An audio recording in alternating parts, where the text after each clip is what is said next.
Welcome to Investors Insights, where today's topic is the Great Reset. So a lot of good information to discuss today. Before Trey talks about the reset in the currency markets and I talk about the reset in the Mag 7 stocks, Ty, I want to start with you. I want you to talk about the Fed. We had a Fed meeting last week. Talk about that for a second. Yeah, of course, we're still in the early stages of a new chair with Fed Chairman Warsh, and so we want to see how this goes, how the dialogue changes from the previous years with Fed Chairman Jay Powell, and so they kept rates the same, no rate hike, no rate cut. There was an increasing chance of a rate hike as we led into the meeting, but no change overall.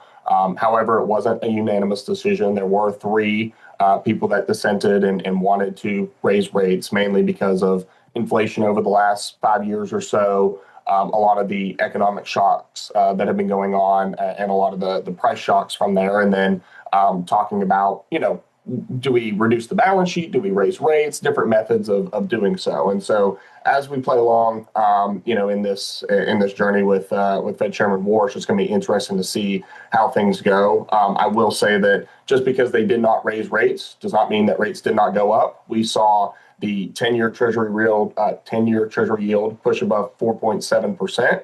The 30-year Treasury yield climbed above 5.2, which is the highest level since 2007. So the Fed does not control those long rates. The Fed controls the short rates that banks, change hands from. So, just because there was no rate hike does not mean that you don't see increasing rates in the later part of the curve, which of course will affect mortgages and things like that.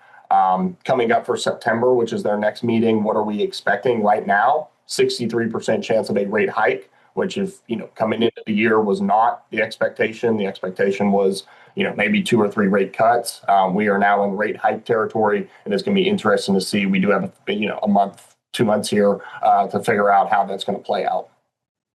Yeah, that matters, Ty, because we saw that after the Fed meeting on Wednesday, the market had a pretty significant pullback for a one-day pullback. So the Fed still matters.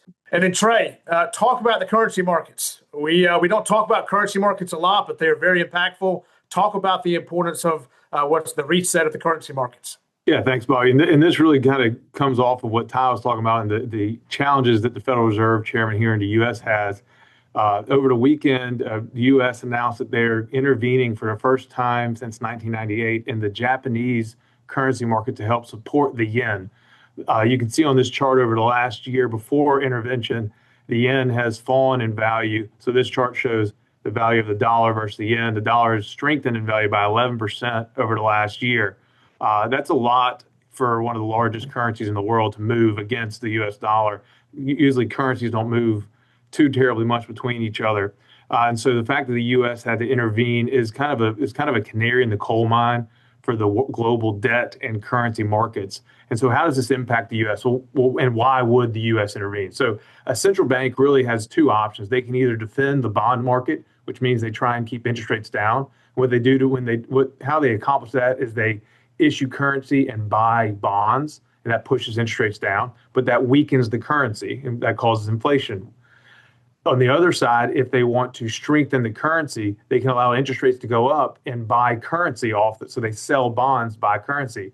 And what this is telling us is that the Japanese central bank lost control of both the bond market and the currency market because you're between a rock and a hard place. This is something we've been talking about for over a year, that the Federal Reserve in the U.S., since post-COVID, when we started dealing with inflation, our U.S. central bank is between a rock and a hard place where we can either keep interest rates down and have out of control inflation, that means a weaker dollar, or we can let interest rates rise and keep the dollar, our currency, strong.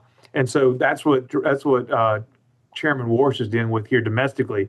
And so one of the big risks of this getting to our shores quicker is Japan has a third option. The country of Japan sits on a lot of U.S. treasuries.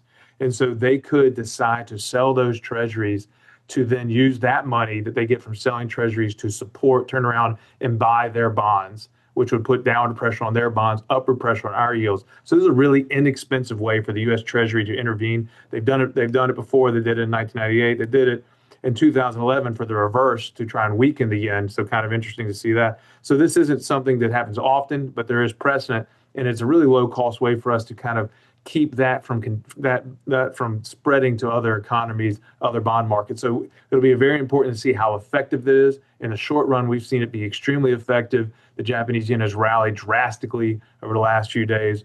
And so we'll see how that holds. These things aren't terribly permanent. The markets often win out in the long run. So how long will this intervention hold? How much money will we have to put into this? Because the more money we put into this, the less money we have to defend our own currency. And so it's a very, very interesting time period for global currencies, and why this is so important for us to watch how this unfolds. Yeah, currency markets are important because it's a global economy and global markets, and it all kind of ties in together. So thanks, Trey. And then we have talked a lot about how a small number of stocks have driven most of the growth of the markets in recent years. So I want to talk about recent weakness in these stocks, and these stocks being the Magnificent Seven. And there's been volatility recently in the Mag 7 and AI-related stocks, which we believe is more of a reset in expectations than a breakdown in fundamentals, with strong earnings still suggesting the growth story remains intact. And what we've seen so far this year is a broader market rally emerging as leadership expands beyond a handful of technology stocks. And it's a development that has historically supported longer market advances. So it's important to note that bull markets typically have ended when corporate earnings began to disappoint in a meaningful way and earnings revisions move decisively lower. And that just isn't the environment we're seeing today. And as you can see in this chart, the momentum-driven unwind in the so-called Magnificent Seven stocks appears to have run its course. And so the Bloomberg Magnificent Seven index recently closed below its 200-day moving technical average for the fourth time since 2022. And as you can see in the chart here, in each of the three prior instances where the index fell below its 200-day moving averages, as you can see in that light blue line there, the subsequent rally ultimately pushed prices to new highs. And so that pattern can be typical of a secular bull market, where periodic sentiment resets and positions unwind to occur with a broader uptrend. And so that's consistent with our view. This looks less like the end of the bull market and more like a mid-cycle pause or reset driven by the unwinding of excessive enthusiasm, which is a common feature of longer-term advances. So we've discussed a lot today with the Great Reset. So if you have any questions on anything we've discussed, please call us, email us, reach out to us. We love to engage with our viewers. Have a great week. Thanks.